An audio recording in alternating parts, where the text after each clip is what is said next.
चलिए दोस्तों, तो कल हमने जो है चैप्टर 1 का जो 6 नंबर का बोर्ड में आता है क्वेश्चन, उसको हमने सॉल्व किया था 5 क्वेश्चन। आज हम आगे बढ़ेंगे 6वें क्वेश्चन। आपको मैंने बताया पहले भी है कि ये क्वेश्चन मैं करवा रहा हूँ, ये बहुत ही इंपॉर्टेंट क्वेश्चन है और 10 साल से रिपीटेड क्वेश्चन है, तो ये बहुत ही मोस्ट इंपॉर्टेंट क्वेश्चन है। आप इसको ध्यान दीजिए। क्वेश्चन नंबर 6 कह रहा है right the smallest number which is divisible by both 306 and 657। तो यहां कह रहा है स्मॉलेस्ट नंबर पूछा है। स्मॉलेस्ट का नंबर होता है मतलब एलसीएम निकालना है यहाँ पे है। इसका एलसीएम निकाल लेंगे। देखिए तो हम इसको क्या करते हैं, पहले फैक्टर कर लेते हैं इसका, थोड़ा टाइम की बचत के लिए हमने उसको निकाल लिया है। तो निकालते हैं 306 का कितना आ गया, 2 मल्टीप्लाई 3 मल्टीप्लाई 3 मल्टीप्लाई 17 और 657 का देखिए इसका भी क्या हो जाएगा 3 मल्टीप्लाई 3 मल्टीप्लाई 73। अब हम क्या करेंगे, इसी का बस हम एलसीएम निकाल देंगे। वो नंबर एलसीएम तो निकालना सबको आता होगा। तो देखिए एलसीएम में क्या हो जाएगा आपका 2 3 की पावर 2 है ना, 3 की पावर 2 और 17 और 73 ये है। अब हम इसको मल्टीप्लाई कर लेंगे तो आ जाएगा 22338। ये हमारा आंसर हो जाएगा। क्लियर है। आते हैं 7 पे। ये देखिए 2017 में आया है, ये 2011 में क्वेश्चन आ चुका है। तो देखिए question number 7, 3 bells toll at intervals of 9 minute 12 minute and 15 minutes respectively. यानी 3 बेल हैं जो 9 मिनट पे, फिर 12 मिनट पे, फिर 15 मिनट पे क्या करती हैं, टॉल करती हैं, यानी बजती हैं, रिंग करती हैं। इफ दे स्टार्ट, अगर ये स्टार्ट हो टॉलिंग टुगेदर एक साथ, तो after what time will they next toll together. तो कितनी देर बाद ये सब एक साथ जो है स्टार्ट हो जाएंगी, ये टाइम बताना आपको है। तो यहां पर भी देखिए सीधी सी बात है कि जब भी हम इसका एलसीएम निकालेंगे, देखिए पहले 9 का कितना होता है 3 मल्टीप्लाई 3, फिर 12 का निकाल लेंगे 2 मल्टीप्लाई 3, फिर 15 का निकालेंगे 3 मल्टीप्लाई 5। ठीक है। इसका हम लोग क्या करेंगे, तब एलसीएम निकालेंगे। एलसीएम निकालेंगे तो क्या हो जाएगा इसका, देखिए एलसीएम तो निकाल लेंगे 180 मिनट्स, ये हो जाएगा हमारा आंसर इसका, और ये हो गया इसका आंसर। ठीक है ना। चलिए क्वेश्चन नंबर 8 करते हैं। 2017 में क्वेश्चन आ चुका है और 2023 में भी आया था। क्या है, prove that root 5 is an irrational number. Solve करते हैं इसको हम लोग।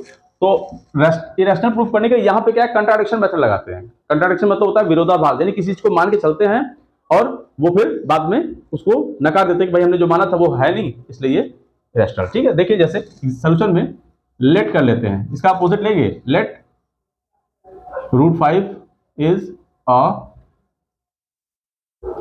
Rational number. अच्छा रैशनल होगा तो क्या हो जाएगा, रूट 5 जो है a अपॉन b के इक्वल होगा, जहां पे a एंड b आर को प्राइम होंगे। को प्राइम मीन्स यानी a एंड b का जो एचसीएफ होगा वो 1 होना चाहिए। क्लियर है। तो अब यहां पे सॉल्व करते हैं इसको, b को उधर भेज देते हैं। Root 5 is equal to a, squaring both sides, तो स्क्वायरिंग बोथ साइड कर लेते हैं। ये हो जाएगा b square into 5 is equal to a square. अब बी स्क्वायर यहाँ रोकते हैं तो 5 इधर जाके डिवाइड हो जाएगा, ए स्क्वायर बाई 5 मीन्स क्या हुआ कि A square is divisible by 5, so A is also divisible by 5। बात क्लियर है भाई। ए स्क्वायर अगर 5 से डिविजिबल है तो क्या होगा कि ए भी डिविजिबल होगा 5 से ही। ठीक है। तो ये हमारा फर्स्ट इक्वेशन। अब आते हैं, जब ए 5 से डिविजिबल होगा तो कुछ ना कुछ आंसर आएगा, मान लेते हैं वो सी। इसको लिख लेते हैं लेट से। तो यानी ए इक्वल टू क्या हो गया 5c, ये चीज रख देते हैं इसमें। ठीक है ना। तो क्या हो जाता है, ए यहाँ है तो लिख देते हैं बी स्क्वायर इक्वल टू ए की वैल्यू है 5c होल स्क्वायर अपॉन 5, ये हो गया बी स्क्वायर, और ये हो जाएगा 25c स्क्वायर अपॉन 5। यहां से देखिए आगे, तो अब यहाँ पे हो गया बी स्क्वायर इक्वल टू 5 से डिवाइड करेंगे 5c स्क्वायर हो गया ना, 5 जा। ठीक है ना। तो अब यहां से क्या मिला हमको कि c स्क्वायर इक्वल टू आपका ये बी स्क्वायर, ये 5 जाकर डिवाइड कर देगा 5 से। यहां क्या मिला, since B square is divisible by, जैसे हमने यहां किया था। ठीक है ना। So B is also divisible by 5, ये इक्वेशन 2 हो गया। अब यहां से क्या मिला हमको कि फर्स्ट इक्वेशन में भी बोला गया 5 डिविजिबल है ए को कर रहा है, और सेकंड में भी 5 डिविजिबल कर रहा है बी को। तो यहां से क्या मिला कि हमें सो thus A and B are common factor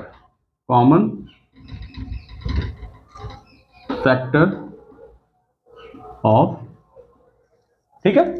क्या हो गया कि A जो है आपका क्या है कि A हमारा कॉमन फैक्टर है, ठीक है। A और B दोनों किसके, 5 का, और 5 का हो गया। इसका मतलब हमें क्या चाहिए था, हमें यहाँ HCF मिलना चाहिए था A और B का क्या 1 चाहिए था, लेकिन आ क्या रहा है 5, बट HCF A और B का क्या आ रहा है 5।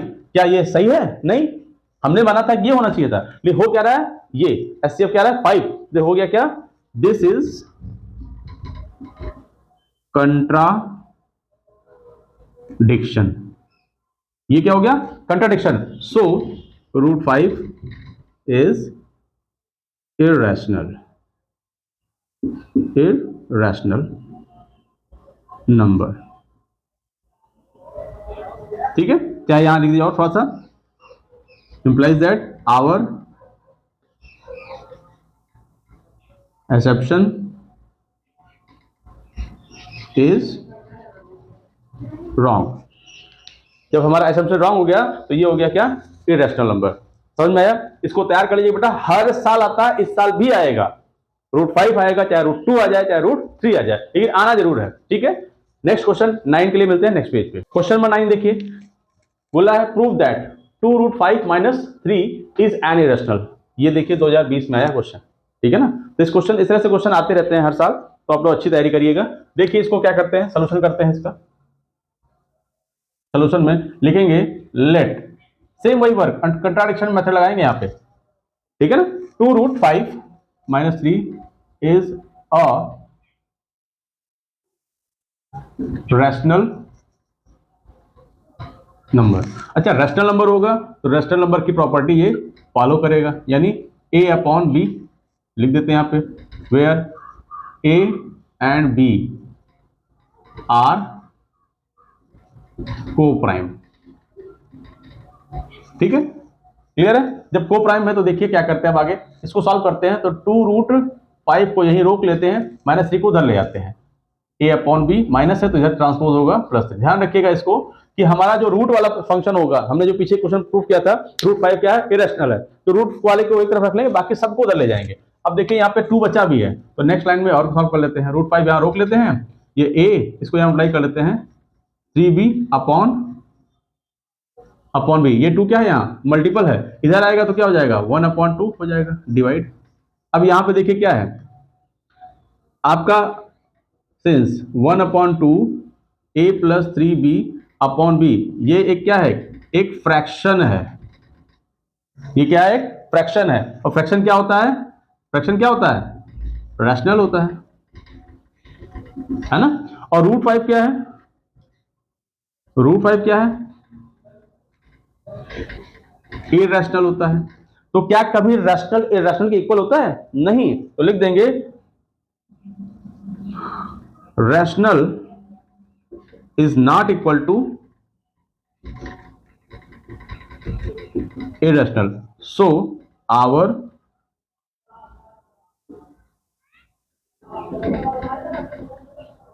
assumption is wrong। ये क्या हो गया, हमने जो माना था वो wrong हो गया। तो this is contradiction, this is contradiction। So 2√5 - 3 is an irrational। ये क्या हो गया, irrational नंबर। ये हो गया हमारा आंसर प्रूव। चलिए सर, क्वेश्चन नंबर 10 सॉल्व किया जाए। Prove that 1/√2 is irrational. देखिए यहाँ पे क्या है, अभी तक हमने 2 प्लस वाला 2 माइनस वाला ये चीज दिखाया था, रूट में अलग अलग दिखाया था, लेकिन डिनोमिनेटर और न्यूमरेटर में नहीं दिखाया था। तो एक क्वेश्चन इसके लिए भी करा देते हैं। तो हमने क्या करना है कि √1/√2 को इरेशनल प्रूफ करना है, तो हम इसका कंट्राडिक्शन मेथड लगाएंगे, इसको रेशनल मान लिया, और रेशनल मान लिया तो क्या हो जाएगा 1/√2 क्या हो जाएगा a/b के फॉर्म में हो जाएगा, जहां पे a and b are coprime. ठीक है, को प्राइम है तो क्या करते हैं इसको, भाई इसको क्या करते हैं, √2 हमें रोकना इधर, तो इसको क्या करते हैं पलट लेते हैं, पलट लेते मतलब इसको रेसिप्रोकल कर लेते हैं, तो √2/1 ये b/a, कोई दिक्कत तो नहीं है, 1 से डिवाइड करेंगे ये √2 ही मिलेगा, ये b/a ही मिलेगा। अब देखिए क्या है b/a क्या है हमारा, ये है फ्रैक्शन, और फ्रैक्शन क्या होता है रैशनल होता है, और √2 क्या है हमारा, √2 क्या है इररेशनल है, इररेशनल, तो कभी भी हमारा rational is not equal to irrational, ये नहीं हो सकता। So this is contradiction.